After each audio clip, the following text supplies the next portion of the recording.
Bo'pti ona, yaxshi o'tiring, men ketdim. Hey bolam, shoshma. Ha? Pullabbek? Ishga ketishingdan oldin menga $200 qarz berib ketgin. Qarz?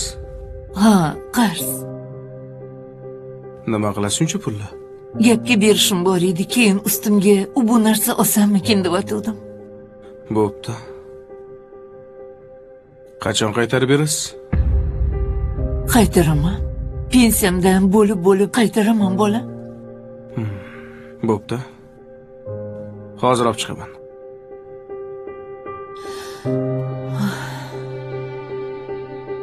Xo'p.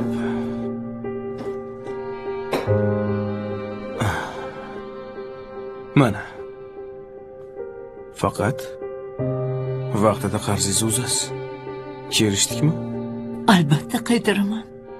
Rahmat bola. Yana mana bu pulni ham sizga.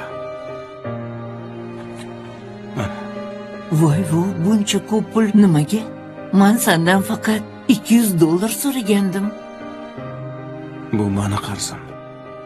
Seni qarzing? Bolaligimda kasal bo'lganimda uxlamasdan chiqqansiz, esizdami? Uyqusiz o'tkazgan tunlaringizni haqqi. Bu pullar shularni bittasiga yetsa koshki edi. Voy bolam, puling o'zingga buyursin. Men mingdan ming roziman. Menga sog' salomat yursang, shuni o'zi katta baxt. Ha, onam. Mani yana bitta qarzim bor. Yana qanaqa qarz? Bu qarzni hali ko'pchilik uzolgani yo'q. Bilasizmi?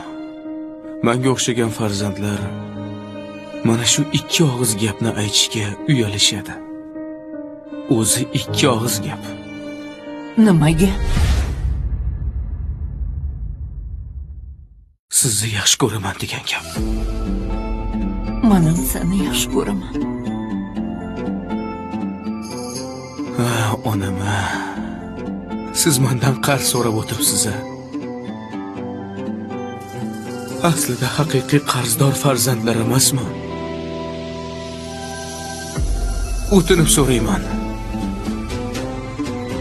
Mana shu qarzlarimni bo'lib to'lagunimcha iltimos. Meni tashlab bu dunyoni tark etib qolmang.